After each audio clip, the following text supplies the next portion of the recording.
Yo, I'm gonna do a little video on Cancer rising, and it's gonna be with you have Cancer in that first house. The previous water sign, like I explained in the last video, is how you figure out the first through fifth and ninth house. Same element, right? So you got Cancer in the first house. Your previous water sign is gonna be motherfucking Pisces, right? So Pisces in the ninth house is going to be expansion upon the mutable water, which is adapting to other people's ways of feeling and also emotion, right? It's a way of expression about like dreams, illusions, nightmares, things of that nature. 12th house shit, you dig? But yeah, this is a video about the ninth house, but you see, it's you could relate the two, the ninth and the 12th house pretty closely, right? So your ninth house would be your fire house, just if you have a original house system, right? And that'd be representing Sagittarius. And your 12th house would be a water house representing Pisces, right? But you have Pisces in this ninth house, right? And Cancer would be initiating, creating new ways of feeling emotions, new ways of creating an emotion. Really, they're going to be the person to spark it off. It's like to say Cancer is just like a little scary Aries, you know what I'm saying? They don't want to hurt your feelings, but they will, you know what I'm saying, if you play with them. So I'm saying, don't fuck around with no Cancer.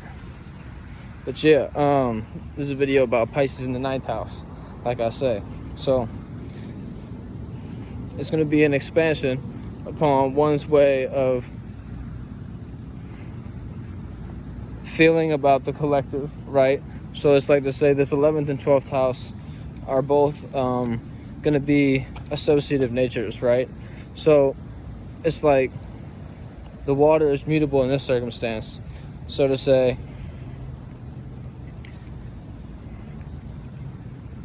one can feel a circumstance and know exactly what's going on before they even enter it, right? They're maybe like just like me walking down this little walkway, right?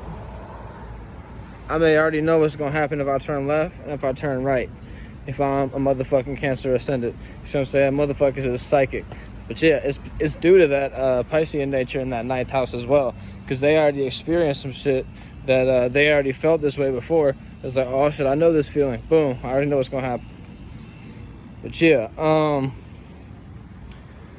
another way of seeing this is your sextiles, like I explained in previous videos.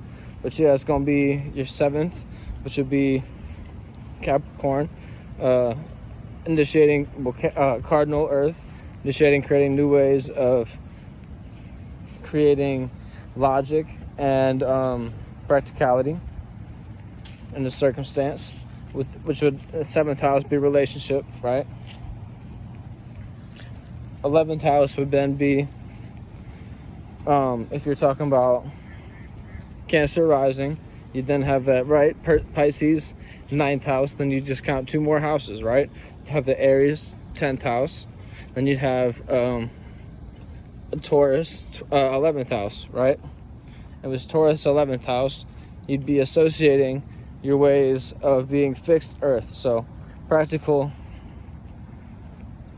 and logistics upon your way of being stubborn or consistent, right? So this individual is going to be one that likes to maybe throw dinner parties, right? So this individual also is going to be associating individuals in a way that they can get money, right? But they're going to bring maybe the family about to it, right? They're going to bring maybe families together, like have 2 different families that never knew each other and get together, and now they're together all the time. You see what I'm saying? It's that double fixed nature, right? If y'all get together, y'all gonna be together forever. If y'all don't get together, it's gonna be like, all right, whatever, it is what it is. You see what I'm saying? That's just how fixed nature does, right? Since we kind of early in the video, right, I could do a little breakdown on the squares. You see what I'm saying? Sometimes it's just a little bit more to explain some shit. But yeah, it's a good little spot to sit. So you look at your 6th house would be your schedule. and then you look at your 12th house, which would be your knowledge and wisdom, and your dreams and illusions upon those knowledge and wisdom. I'm sorry. Knowledge and wisdom is more pertaining to that 9th house, like I say earlier in the video. But you could, like I say, look at the two very alike to each other, right? You could look at the 9th and the 12th house kind of hand in hand, like that fire and water, right?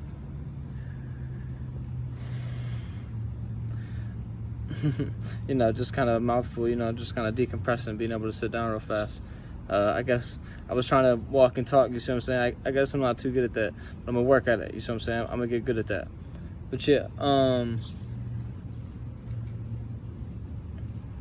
then 12th house, like I'm saying, is gonna be the Gemini, and your Gemini would be the dreams and illusions upon a communication style. You see what I'm saying? Maybe even your nightmare and even illusion, right? So Gemini being that mutable air, being able to adapt to other people's ways of communicating, right? You're going to be communicating about other people's dreams and yours as well, right? This is kind of like one of those double mutable shits, and you could kind of get fucked up, right? So to say, like, if you have too much mutable in your chart, you kind of just adapt to what other people want you to do, and you kind of don't really live for yourself. So to say, if there's a Gemini 12th house that actually stands up for themselves and can express their dreams in front of others and actually can communicate that, then it's going to be this social construct of emotion that you can relate to others, right? And some people may not be able to relate. And you know, that's kind of just like the gift and the curse with mutable signs. It's either somebody is completely with you and you can take them to a whole new world, or they're stubborn in their own nature. Not to say that I'm describing a fixed sign, but I'm saying that somebody could be just in their own kind of in their own light, so much to say that they don't see your own. So yeah, that's kind of just describing that 12th house. And then with that 6th house, you look at the schedule that one creates, which would be well, I didn't really describe the 7th house too much either, you know what I'm saying?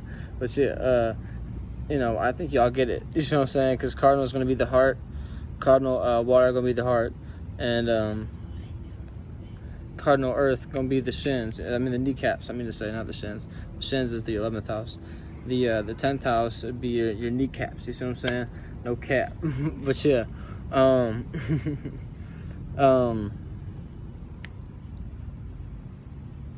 your relationship has to be completely solid.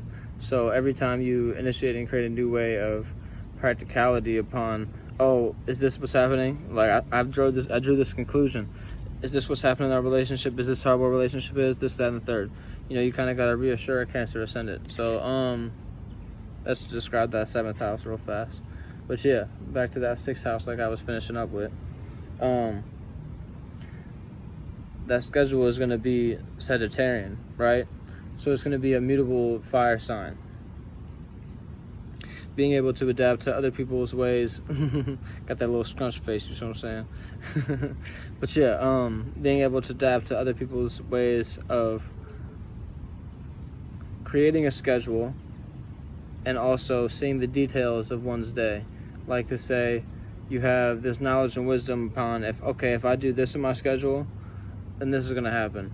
It's like mutable signs tend to know what would trigger them and what's best to actually do at a certain period of time. It's like